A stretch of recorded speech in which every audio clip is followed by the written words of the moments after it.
एक बार मैं और मेरे दोस्त कॉलेज के ग्राउंड में बैठ के धूप के मजे ले रहे थे। तभी मेरी नज़र कॉलेज के गेट पर गई। उधर से एक बहुत ही सुंदर लड़की आ रही थी। पीले कलर की स्वेटर और लाल सलवार सूट, अपने बालों पर हाथ फेरती हमारे नज़दीक ही आ रही थी। हमें लगा कि वो हमारे पास ही आ रही है, लेकिन हमारे सामने से निकल गई। मैंने उसे नज़दीक से देखा तो मेरे दिल में कुछ कुछ होने लगा था और मैं उसे पसंद करने लगा था। हफ्ते भर ऐसे ही चला और उसके बाद मैंने उसे प्रपोज किया, लेकिन उसका जवाब कुछ नहीं मिला।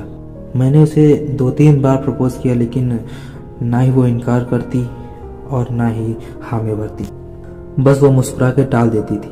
यही कारण था कि मेरे दोस्त मुझसे हमेशा कहा करते थे कि श्वेता भी तुझसे प्यार करती है, तभी तो वह तुझे इनकार नहीं करती। मैंने भी ठान लिया कि आज इसे अपनी दिल की बात बोल कर ही रहूँगा। मैं उसे पूछने के लिए गया कि श्वेता, मैं तुमसे कुछ पूछना चाहता हूँ। श्वेता ने बोला, पूछो।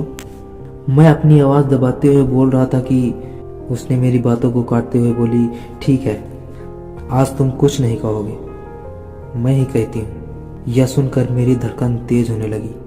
मेरे पूरे शरीर में बिजली सी चौंध गई। पर उसने जो कहा सुनकर मेरी खुशी का ठिकाना नहीं रहा था।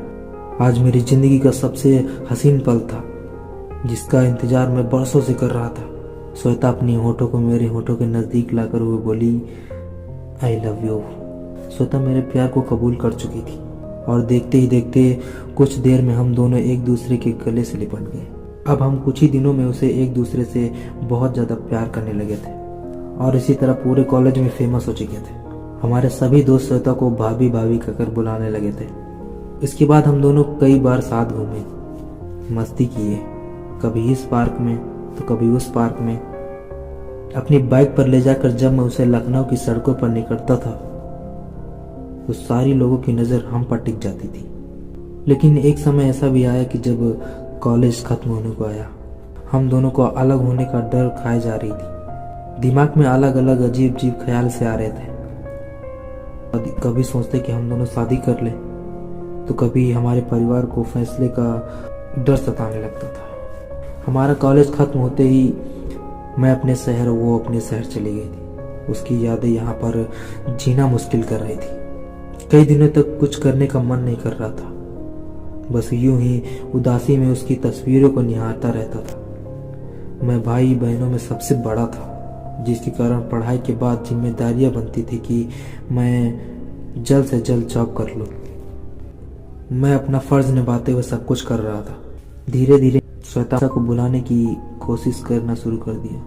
इसी बीच मुझे एक अच्छी कंपनी से जॉब ऑफर हुई। इतने दिनों में श्वेता मुझे भूल गई होगी, इस तरह का ख्याल मन में बहुत बार आया। लेकिन यह सोचता था कि जब मैं उसे भूल नहीं पाया तो वह मुझे कैसे भूल गई होगी। दिल तो चाहता था कि सब कुछ छोड़कर उसके पास चला जाऊं, लेकिन जिम्मेदारियों ने मुझे मजबूती से जकड़ रखा था। मैं आधे मन से जॉब के लिए इंटरव्यू देने गया। ऑफिस में कई सारे लोग इंटरव्यू देने के लिए बैठे थे। मैं भी अपनी बारी का इंतजार करने लगा। वहां भी श्वेता की यादें खाई जा रही थी और अलग तरह की तन्हाई मारे जा रही थी। जिस तरह सूरज डूबने के बाद सूरजमुखी के फूल मुरझा जाते हैं, ठीक उसी तरह मैं श्वेता के जाने के बाद हो चुका था। बैठा तो था लोगों के साथ, लेकिन फिर भी यहाँ पर भी मैं अकेला महसूस कर रहा था। कुछ समय बाद मेरी भी बारी आ चुकी थी। तभी उस कंपनी के कर्मचारी ने मुझे बोला कि सर, इंटरव्यू के लिए आपको अंदर बुलाया जा रहा है। मैं ऑफिस के अंदर गया। उनके सफेद बाल वाला व्यक्ति कुर्सी पर बैठा था। उन्होंने मुझे बैठने का इशारा किया। उसके बाद उन्होंने पूछा कि क्या नाम है तुम्हारा। मैंने कहा, जी मेरा नाम शिवम है। इसके बाद उन्होंने कई सवाल पूछे, जिसका जवाब मैं पूरे कॉन्फिडेंस के साथ देता गया।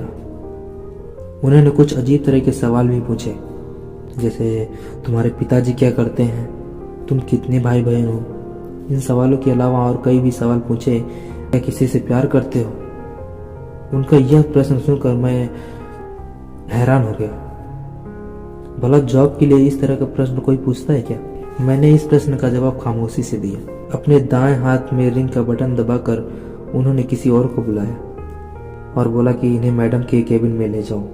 मैं उस आदमी के साथ दूसरे केबिन में चला गया। जब मैं दूसरे केबिन के अंदर गया तभी मुझे आवाज़ सुनाई पड़ी कि साहब कितनी सैलरी लोगे। जब मैं कुर्सी पर बैठा तो मेरी आंखें खुली की खुली रह गई। पूरे शरीर में बिजली सी दौड़ गई। चेहरे पर हल्की मुस्कान। कुर्सी पर बैठी श्वेता थी। तभी वह मुझसे बोली, क्यों साहब चौंक गए? मैंने कहा, श्वेता तुम्हें क्या लगता था हम तुम्हें भूल गए?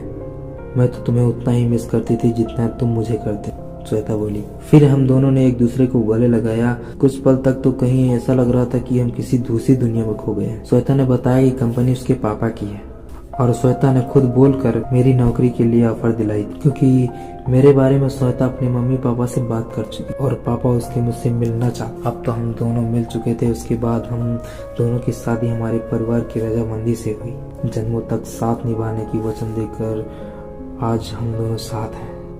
मैं बहुत खुश हूँ कि मेरा पहला प्यार मिल गया और मैं भगवान से प्रार्थना करता हूँ कि मुझे अगले जन्म में ही इतना प्यार करने वाली श्वेता मिले।